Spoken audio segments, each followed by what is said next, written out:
Thank you, everyone, for joining us today. Without further ado, I'd like to turn it over to Mets President of Baseball Operations, David Stearns. All right, thanks, Ethan.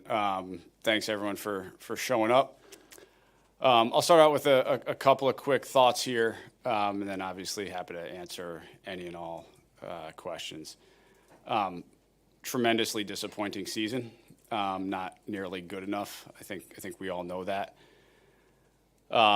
We came into this year with, deservedly so, very high expectations, and we didn't come close to meeting them. And I'm keenly aware of that.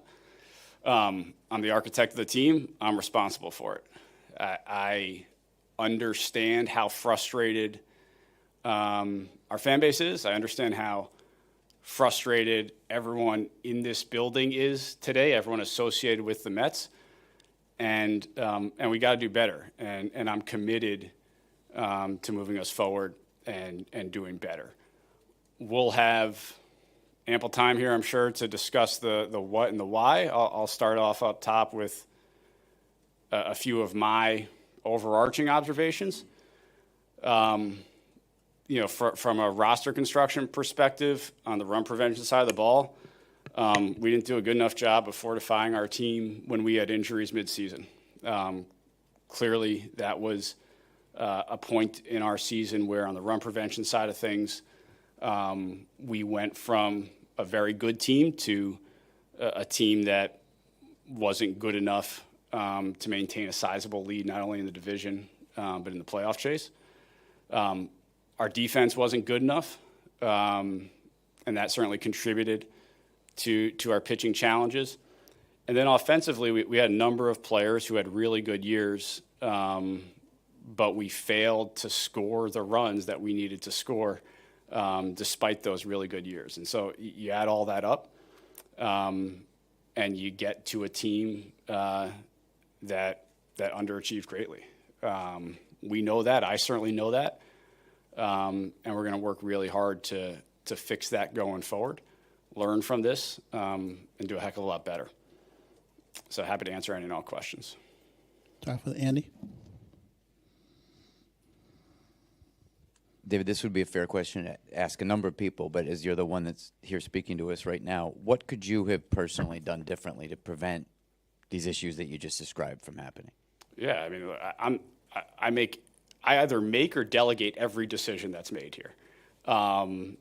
So you point to a decision that didn't work out, and I'm responsible for it. And so, we have all the resources we need. We have tremendous ownership support. We have tremendous fan support. And clearly we had segments of our team that were not good enough. And that's on me. And are you prepared to say that Carlos will definitely be the manager next year? Yeah, Carlos is coming back next year. Mike. David, how about the coaching staff? Do you think there'll be changes there? We're going to go through an evaluation of our entire coaching staff. We'll do that over the course of coming days to a week, and then we'll make our decisions there. And if you could go back to the trade deadline right now, knowing what you know now, what do you think you would do differently? We don't get redos. We don't get do-overs in this business. But clearly the moves we made at the trade deadline, or at least a subset of those moves, didn't work. And in certain cases made us worse and didn't help us down the stretch. What was the biggest surprise of that, or disappointment? Well, look, I'm not going to – every player we acquired was a true pro, worked their tails off, and did everything in their power to help us. And in a couple cases, it didn't work. And frankly, that too is on me and us. When we bring players in here, we got to set up an environment to allow them to succeed. We take a lot of pride in that. I take a lot of pride in that. And clearly at the deadline, we were unable to do that. Manny? You mentioned just the defensive side, how poorly was played toward the end of the season, especially. Just who's responsible for that, and just why did that happen toward the end of the year? Yeah, look, I think it all starts with personnel, and that's my responsibility.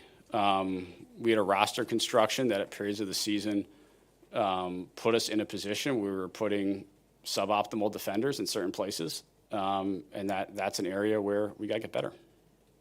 Tony? Just two follow-ups on what's already been asked. One, why is Carlos Mendoza the right person going forward? Yeah, I believe Carlos has all the same traits and assets that I believed in when we hired him 2 years ago. And I think over the course of his tenure here, he has demonstrated that. We had a tough year this year, there's no question. We are all disappointed. We are all frustrated. Mendy as much or more than anyone else. But I still believe he's a very good manager, and I think he's going to demonstrate that. And two, just regarding the trade deadline, I mean, looking back, to what extent do you regret not acquiring a starting pitcher, even if that might have meant giving up a prospect that you clearly didn't want to give up? So look, I think holistically, as I look at our pitching staff, we needed to do more over the course of the season. That is very clear. What we were faced at the deadline, I think our fan base would actually be perhaps even more upset if we had made some of those moves. But the entirety of our run prevention unit was not good enough this year. Will? Hey, David, going forward, what do you see as the most fixable thing for this club? Yeah, I mean, I'll keep harping on run prevention. Like that is where we fell short this year. It's where we need to get better. I think we will. I think that improvement can come both internally and externally. I very much believe in our player development apparatus. I believe we're developing very good pitchers. I think we're going to continue to do that, and that's going to continue to be an emphasis. Just even over the offseason, you went short-term with starting pitchers, and then you did not trade for one at the deadline. Has this season changed your philosophy at all when it comes to external acquisitions on the starting pitching front? I think we have to be open to everything. I think my continued emphasis is doing everything we can to support our development infrastructure and developing starting pitchers. Ultimately, that is where we're going to have sustained success and get to the organization in a consistently good spot from a run prevention perspective. But going into this offseason, I'm not gonna take anything off the table. Joel? David, a few things. In your opening statement, you said we have to learn from this. What did you learn from this for moving forward? Yeah, I think on a number of levels, there are areas where we can probably be a little bit more proactive, and I can be a little bit more proactive. I think some of these lessons we're still investigating and still fully understanding various aspects of our team. But there are clearly times in the season, times over the off season, where I can be a little bit more proactive. Can you dig down on that? What does that mean to be proactive in what areas and what way? I'm not going to get into specific transactions, specific forms of transactions, but there are areas where maybe we can get a little bit more aggressive. And just maybe I'm using a different term. Just the last thing is a sense of urgency about, like you said, some of those trades might have made your fans even sicker about it. It feels like to get the free agent you might want or get the trade you might want, there needs to be some irrationality. Do you work in one of those marketplaces where there needs to be some irrationality and maybe even more than you're comfortable with? Yeah, I think urgency is the right word. I do think urgency is the right word, and I think we have demonstrated that at points. In the free agent market, we have demonstrated senses of urgency. Frankly, I think in the trade market at points we demonstrated a sense of urgency. Certainly at the trade deadline we did. We didn't acquire players that ultimately, or in certain cases, we didn't acquire players that performed well here. And so clearly that did not work. But I think urgency is a very fair word. On the right?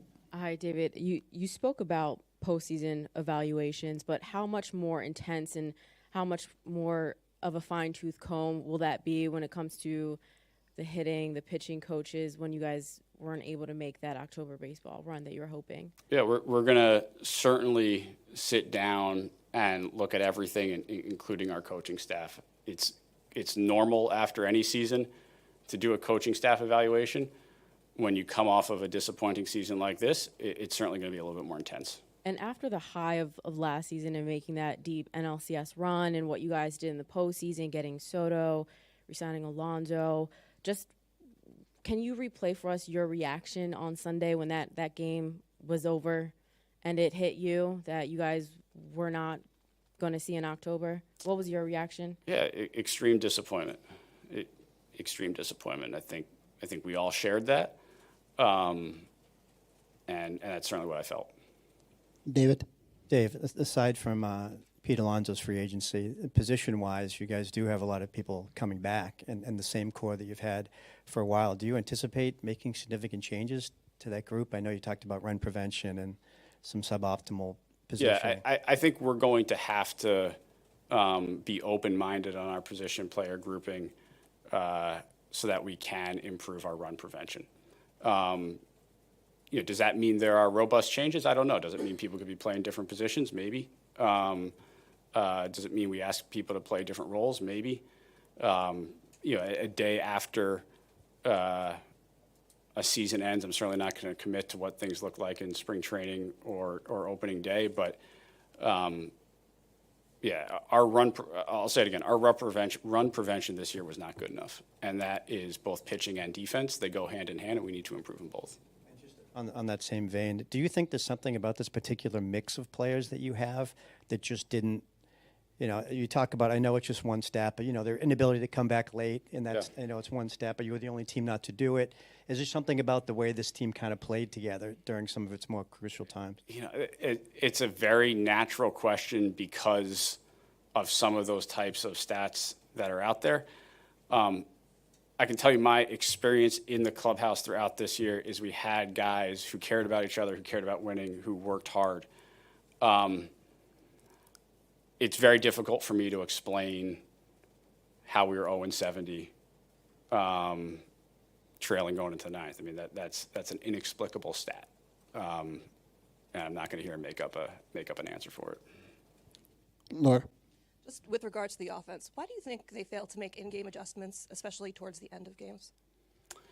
I think there were definitely periods where we would score runs and then maybe have 3-4 innings where we weren't particularly active offensively. I think there were times where pitchers got a little bit sharper. Times where we probably could have made an in-game adjustment to an approach and didn't. And I think that's going to be part of what we talk about, what we assess, and try to improve there.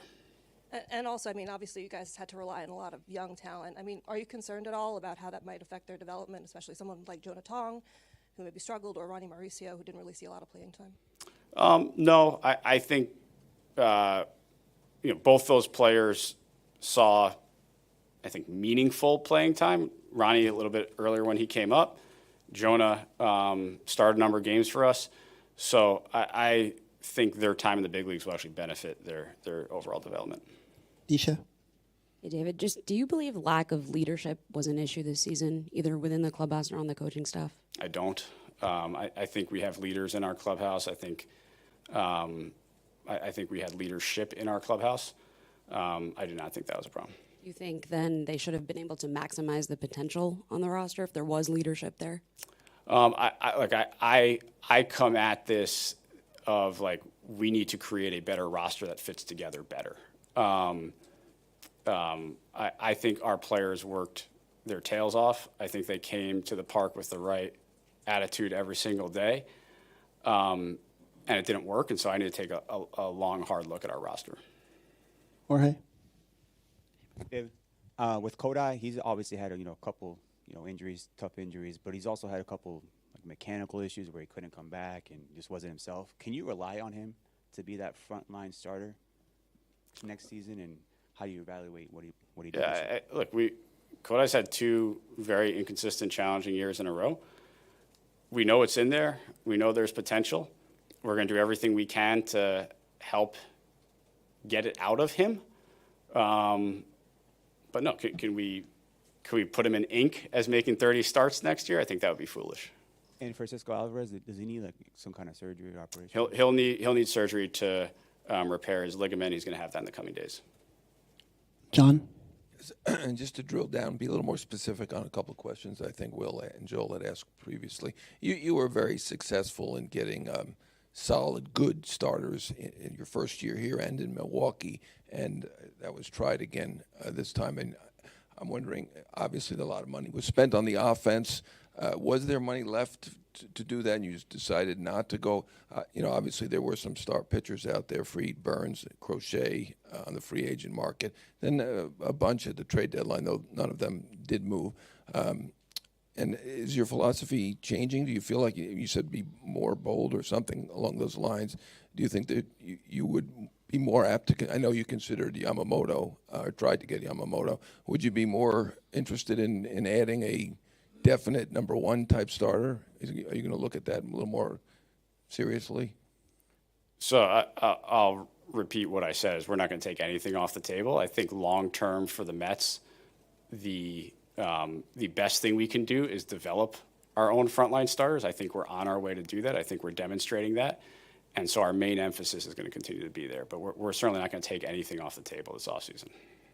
Okay, and then at the trade deadline, obviously there were players that could have helped you that did well elsewhere, particularly with the Phillies. I know you did talk to the Twins. I'd heard that for whatever reason they were making progress there. When you talked about being more aggressive, I heard that they were difficult at the time, but now looking back on it, they did trade 11 guys or something like that. Do you think you could have been more aggressive there, or do you think perhaps you have to look at the scouting because obviously two of the guys that you got who were pretty prominent guys who played well elsewhere did not perform in New York for whatever reason? Yeah, so I'm not going to comment on trades that didn't happen. In terms of the guys we got, we've got to create an environment here, and I have to create an environment here where when players come here who are good players, that they have success here. That's our goal. And in a couple of cases here, we acquired players who really struggled. Mark? David, Yep. First of all, just apart from Alvarez, any other surgeries that you can announce? No. You've harped a little bit on just needing to improve the defense. Your top free agent is a bat first baseman. Just what is your interest in bringing back Pete Alonso, and does that kind of complicate it a little bit? Yeah, look, Pete is a great Met. He had a fantastic year. I said this last year, and it worked out. Like, I'd love to have Pete back, and we'll see where the offseason goes. Do you see him as a first baseman, or would he be a DH option for you? Look, I think how the exact roster construction hypothetically fills out, like, we'll deal with that as we get into the offseason. Andy? David, I remember in spring training yourself and other people in your leadership group felt really good about your starting pitching. Thought it was maybe better than the outside expectations were on it. Do you think that you guys misevaluated something about it that you could then tweak in your evaluation process going forward? Or, was it, hey, Canning got hurt, Senga didn't give you what you thought?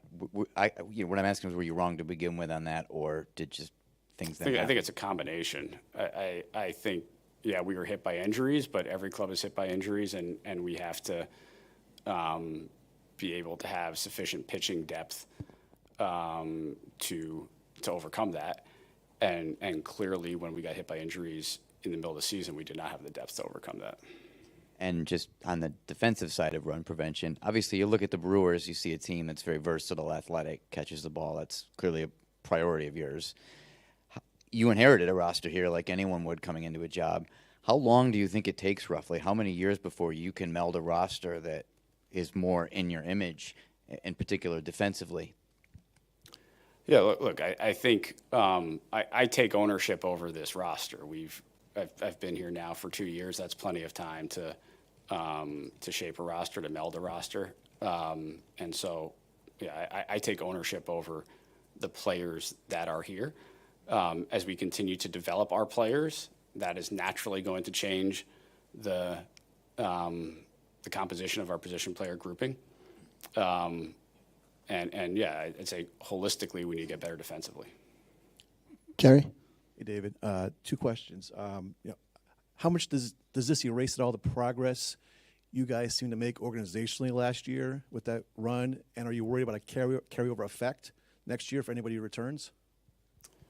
Look, a day after the season, I'm not going to speculate on a carryover effect into next year. I think right now, I think everyone's pretty damn motivated to get going and ensure that we can do better.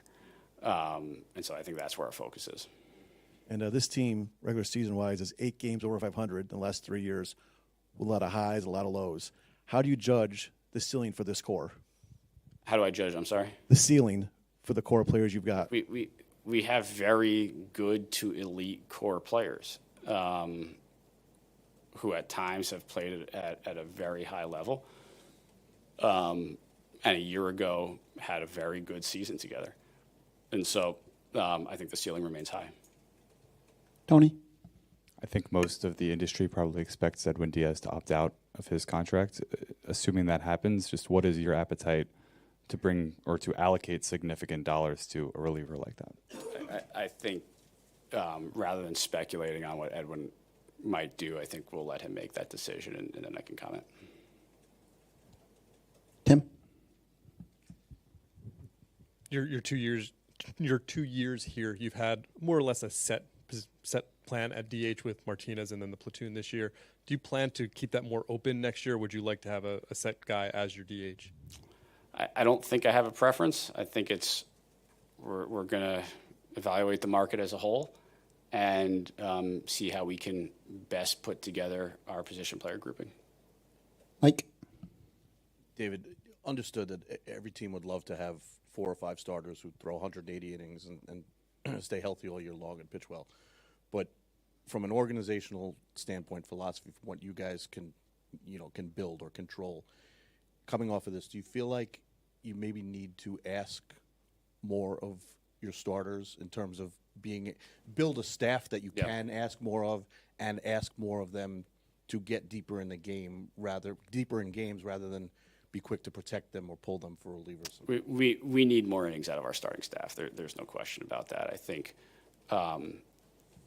we were on the edge for the first 2.5 months this year where we were getting 5+ innings per start pretty consistently. And that worked because it was happening every night. The minute you then get your 2 1/3 innings start, you get into trouble. And so that got us into trouble this year when we stopped getting the consistent 5+ inning starts, and occasionally there was the really short start, and then the next start was 5 1/3 innings. That gets you into trouble. Will? David, you talked about how you should have been a little bit more proactive at times.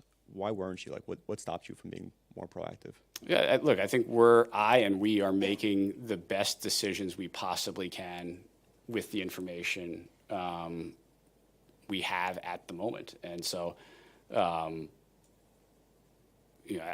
made the best judgments I did. Clearly, some of them didn't work out, and now we try to learn and move forward.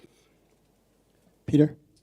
How do you envision the roles of McLean and Sproat and Tong going into next season right now?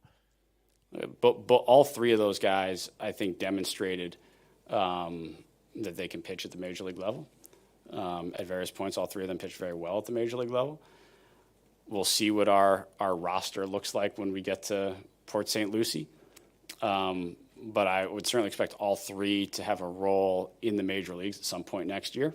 Don't know exactly when, but I think those guys should be really proud of what they accomplished this year. Joel? 2 things. One is kind of a piggyback on that. How tough of a navigation system is it when you don't have clear feel for, like, some of the position guys who are close, Benj, Jet Williams, etc., and some of the pitchers, putting together the roster as far as making sure you want to leave space for them to come maybe, but you got to win next year, especially after this year? I think incorporating young players into the mix is part of winning, and part of winning consistently. So we can't shy away from doing that. The second thing is, last year at this time, obviously, your team was coming off of a high, and a lot of faith had been built in your administration for this. It feels like a lot of that has been lost. Do you feel that, and do you feel any of it from the owner of the team, from Steve Cohn?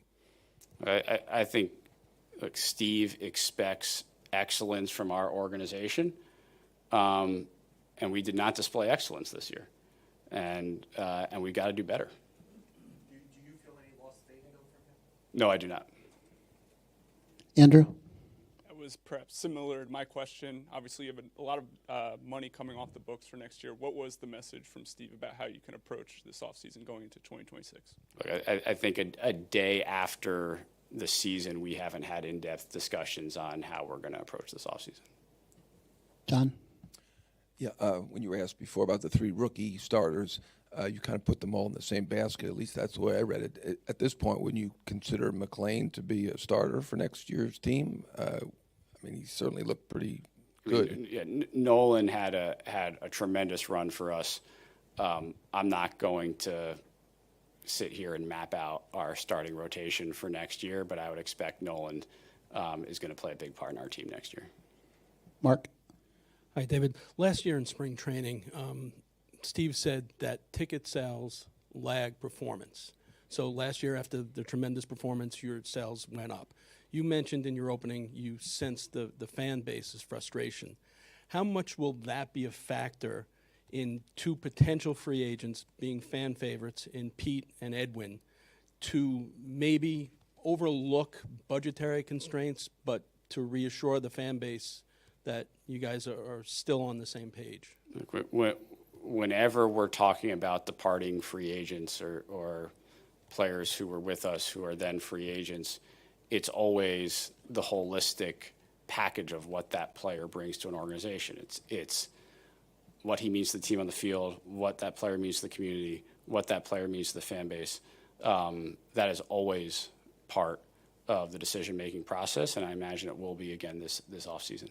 And then second question was, you mentioned getting better on the defensive side of the ball. The fact that you have essentially 3 third basemen between Mauricio, Beatty, and Vientos. You know, Vientos and Beatty have shown they can handle the bat, and then you can even throw in Luis Angel Acuna in that mix. How difficult was it, trying to get them in, but you like the versatility? How much will that factor into looking at the roster construction next season? Look, I think positional versatility is always helpful. Clearly, Beatty's ability to move over to second base proved to be enormously beneficial both for him and us at various points of this year. To his credit, he worked really hard and made himself a very viable defender at 2 positions on the dirt. I think each one of those guys you mentioned have slightly different defensive profiles, and so how they fit into a potential roster probably differs a little bit for each of them. Disha? Where do you stand on hiring someone for the GM role?